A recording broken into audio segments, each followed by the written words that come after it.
G'day folks, Alex McKellar here again for Infinite Racing Services, back in conjunction with Christian Perez with this week's lap guide here at Hungaroring for the Skip Barbers. Fun little track, plenty to keep you busy and interested in this Grand Prix circuit. Great fun to drive, tough to pass, so yeah, getting around here quick and quality in particular is very, very important. So we're sticking to the usual setup. Spring perch 5, brake bias 54 for Christian here. Again, the lower the number, the less stable in the braking zone, but the better rotation. The higher the number in brake bias, the more stable in the braking zone, but less rotation and takes you a little bit longer to stop. So Christian uses 54 predominantly, which is the balance for him. But yeah, play with it and see where you get to. All right, so the fastest lap for Christian here this week was a 2:01.592. Excellent lap around this circuit. So we're going to hop on board with that one and check out the lap first before we then break it down a bit. So let's get underway.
And that's our lap.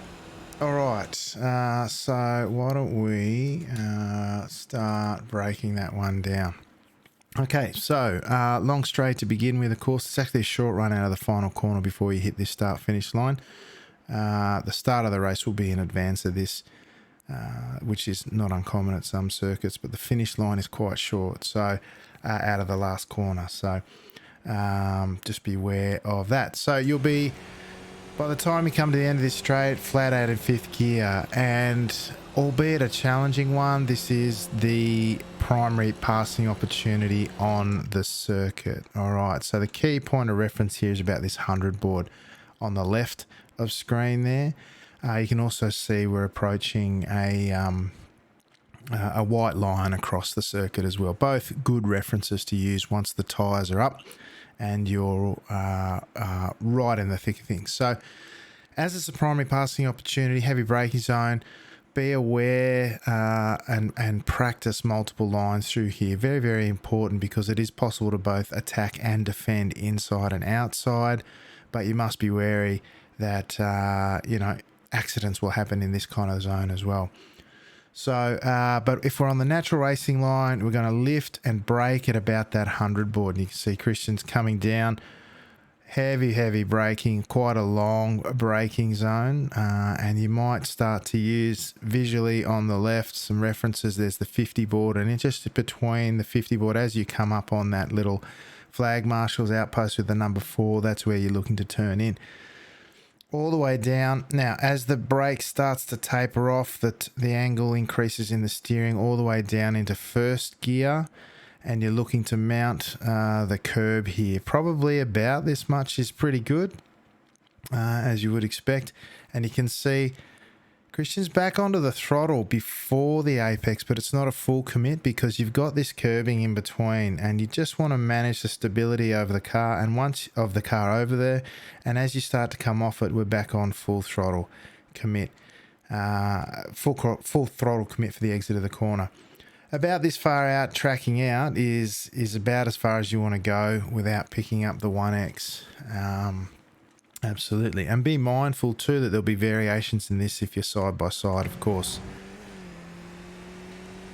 So we're on the run down to turn 2, and there's some good references here. We go past the 100 board on the right, and we're using the red and white curbing on the outside of the circuit as a reference point. Now, again, not uncommon to be side by side through this part of the circuit, so practicing multiple lines through turn 1, 2 and 3 is quite useful. Typically it'll start to get sorted out in between turns 2 and 3. Tricky little corner, this one, downhill braking zone. The gradient on the slope increases a little bit through the corner, so quite a little challenging one to get right. So we're just gonna go past the end of the red and white curbing here to grab our brakes. You'll notice Christian's actually on the curbing, and that's okay. And we're going to manage our braking here. It's not quite as heavy because we are downhill, and you want to be careful of the locking up the brakes, and plus we're only coming down.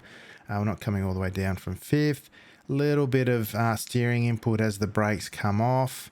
Now, the thing that you've got to be careful about here is potentially you can wash off to the outside of the corner if you haven't got your braking quite right. It's not the end of the world though. You're really trying to hug the inside here, compromise the exit of the corner. You can see Christian's only coming out to about half track.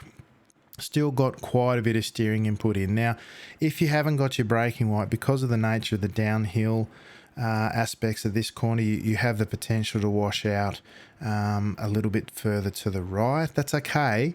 It will cost you a little bit of time, but it's not the end of the world because you don't actually need to open up turn 3 terribly much. You can see Christian really never goes much beyond the center of the circuit, and if you have washed out further to the right, that's okay too, because you turn in quite early for turn 3.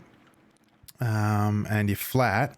If we go back, we get on the gas.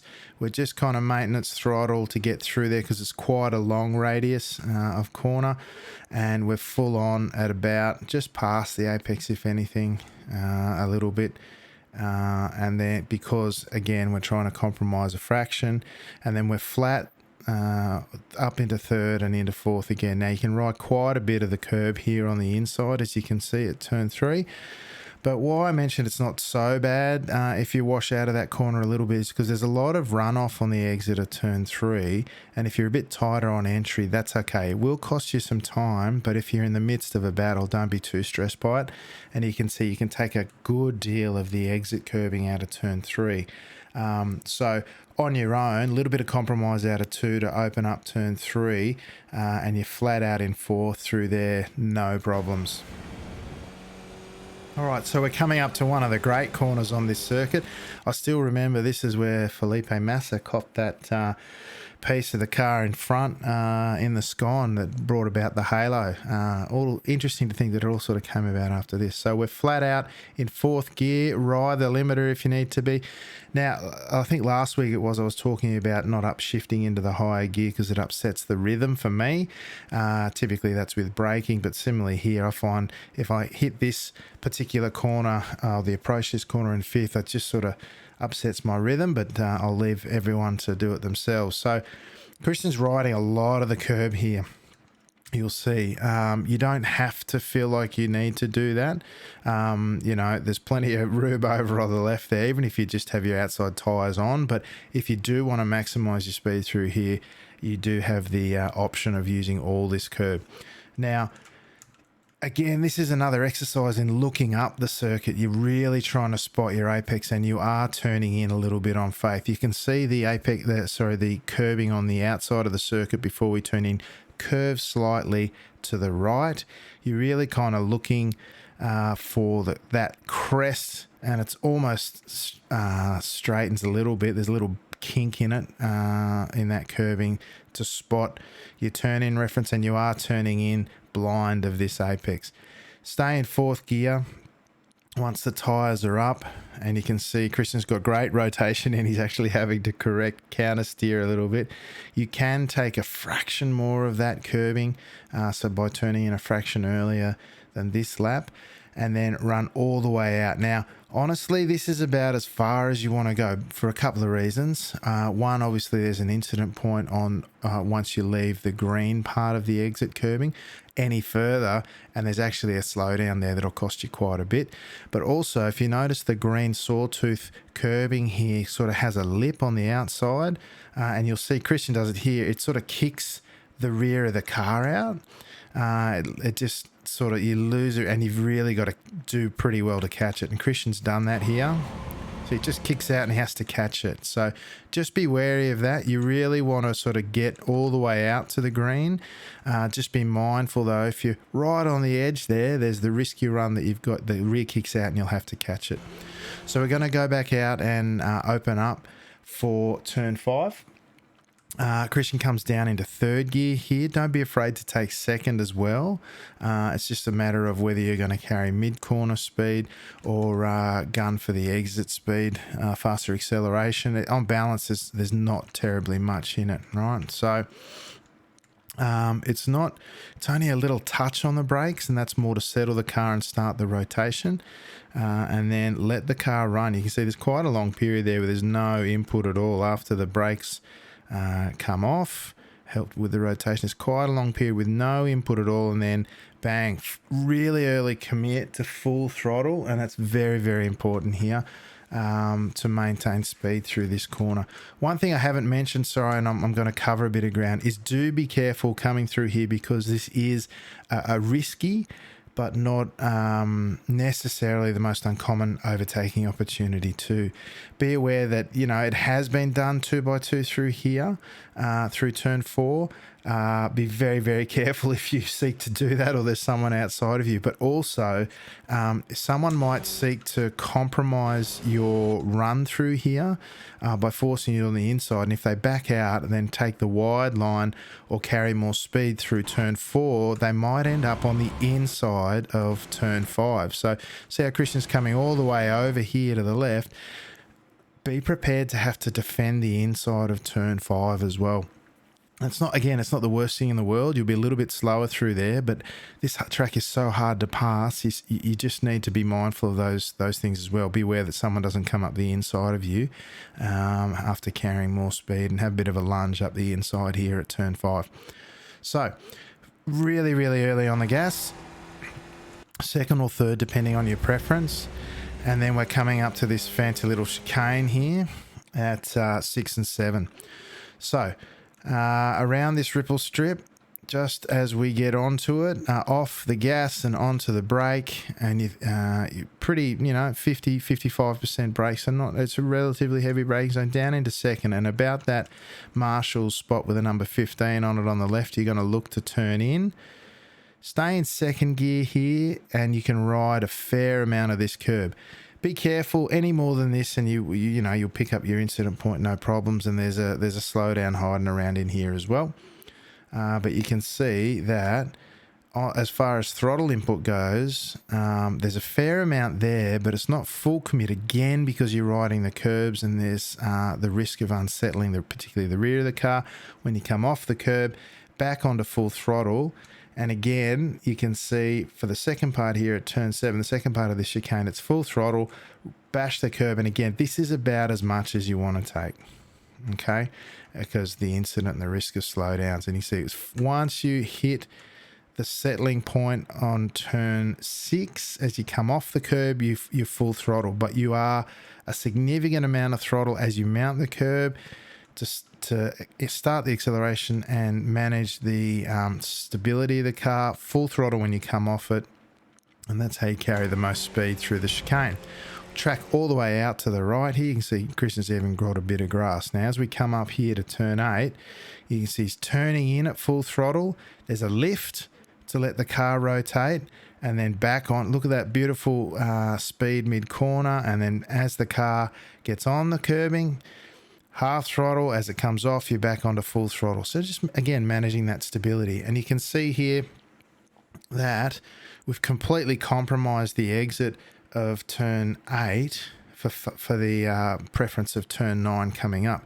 You can see it's not even half track, right, to open up the following corner. And again, as we come off the throttle, as the car starts to enter, it's just managing turn 9 here with throttle. No brake. Lifting the throttle to manage the rotation, bring the front around. And then as you hit that curb, you're still starting then to grab full throttle. Okay, so you've still got to manage the nose of the car, grab full throttle as you come off that apex curbing there, and track all the way out. This is about, again, as far as you want to go without picking up an incident point, but it's a good indication that you've carried a lot of speed. Then we're flat through turn 10, this little kink. Now, it's a bit, whether or not you want to use all this curb or not. Some people like to ride the white line in favour of stability, but Christian's got good stability through here. Now, this curbing here at turn 11 is really interesting. I was watching this lap before, and you see Christian's all over the curbing. Now, I feel like you've either got to commit 100% or just kind of steer off it and stick on the white line as your width to enter this corner at turn 11, because it just seems that if you're just a little bit on the curbing here, it'll catch the car and you'll have a lot of trouble turning in, because realistically what you're trying to do is take this corner in 4th gear. So Christian's gone right out to open it up and use that curve for a little bit of rotation, only lifting, not braking. Okay, there's no braking here unless I'm mistaken. We'll have another look. Yeah, no braking, and just allow, again, through the management of the throttle, the rotation of the car to take place for turn 4. And you can see never actually gets fully off the throttle, which is really quite key here. You're only using the throttle management to rotate the car. Grab the apex curbing here, and you can see he's riding just on the crest of it, which is perfect. And then back onto full throttle just as you start coming off it.